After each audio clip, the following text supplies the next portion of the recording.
So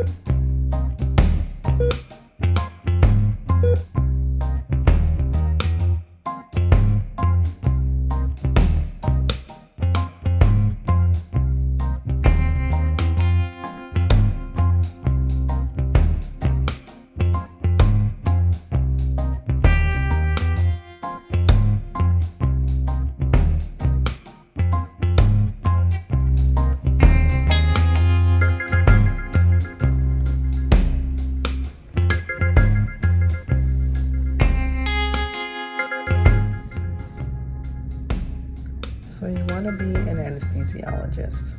Great choice.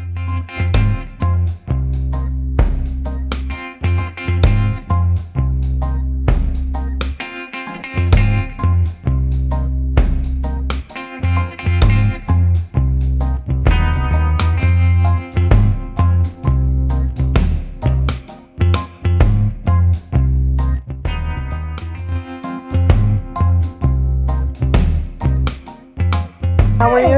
How are you? Good, good. Hi, how are Oh, you? good. Thank you. Of course. So one thing a lot of people ask me is, how did I get into anesthesia? And I always tell them that it wasn't my first choice when I was going into medical school. I actually didn't know anything about it when I first started off. And as I rotated through all of the specialties in medical school, I figured that I'd give it a try.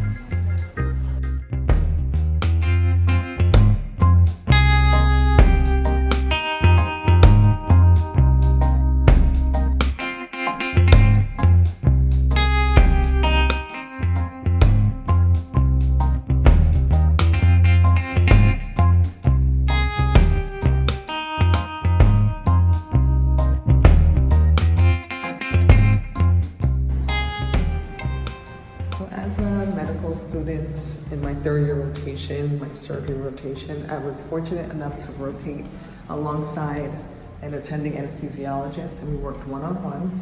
I was in an academic center that was very small, so that allowed for me to be able to work with that person every day for 2 weeks. And that experience was amazing.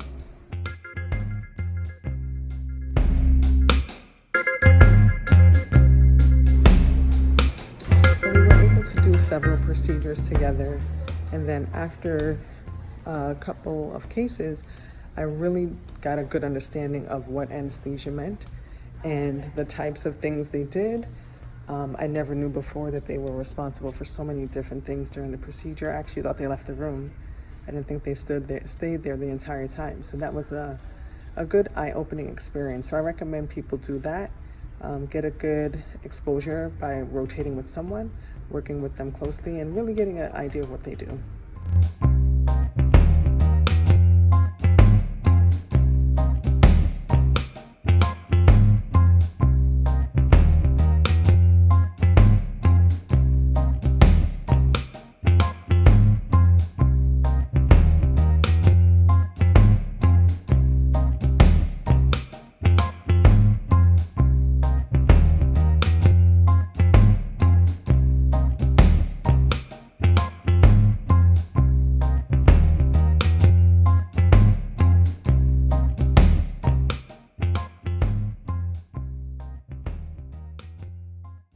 Making my way in to see my patient this morning, and we'll quickly go into the OR, get everything set up, and get started.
in the OB anesthesia ORs. So this is basically where we do our C-sections and we do some complicated deliveries. As you can see, we have an anesthesia machine in the room always, because we should always be prepared to deliver general anesthesia if necessary. And if not, we'll be doing some regional anesthesia, which will be spinals, epidurals, and the like. And those are the kits that you see at the back.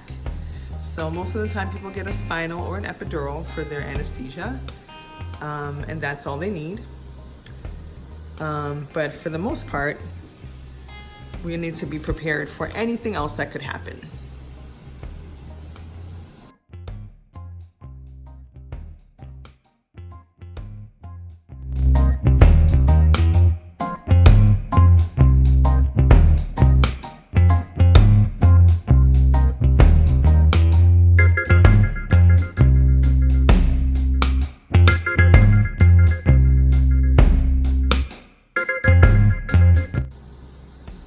So what does it take to become an anesthesiologist?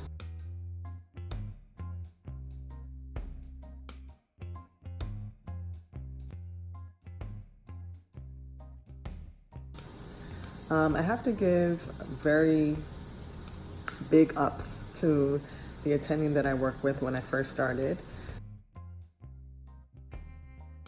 And this attending worked with me one-to-one, and it was Dr. Kendrick, who decided to really show me what it was all about, took me under his wing. I was very happy to work with him, and I have to thank him for exposing me to anesthesia and giving me the opportunity to learn about it at an early start.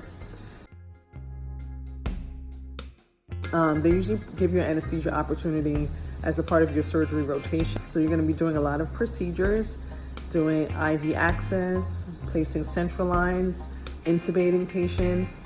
So those are all part and parcel of being an anesthesiologist. So my recommendation is to find a mentor and work with that person and ask a lot of questions.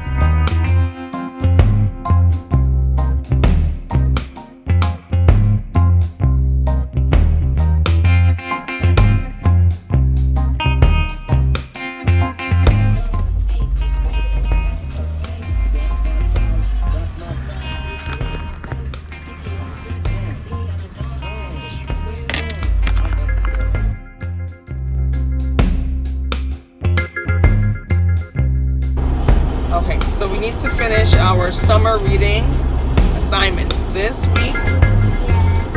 Okay, and what book was it that you needed to get? Chocolate.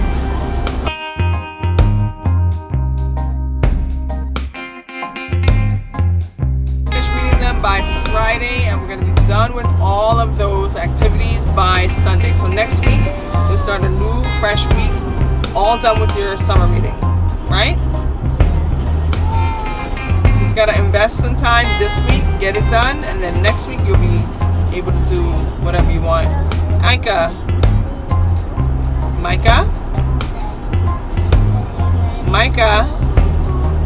Okay, I guess she went to sleep. She better be sleeping, because she can't be ignoring me. Good. Alright, so we'll get to her reading assignment later. We're here at the store, farmer's market. Girls, see, totally tired. Pooped, refused to sleep at night. Tired now in the daytime.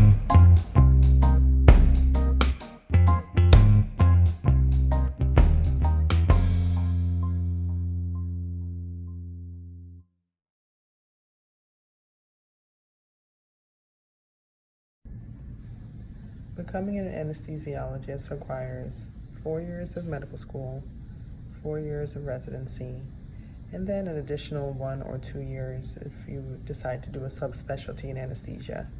Though it's not required, you can get by just doing 4 years of residency in general anesthesia and begin to practice right away after that. You'll be working in several different settings of anesthesia. Most commonly is in the hospital, but you can also do outpatient clinic work, or you can work in a surgery center.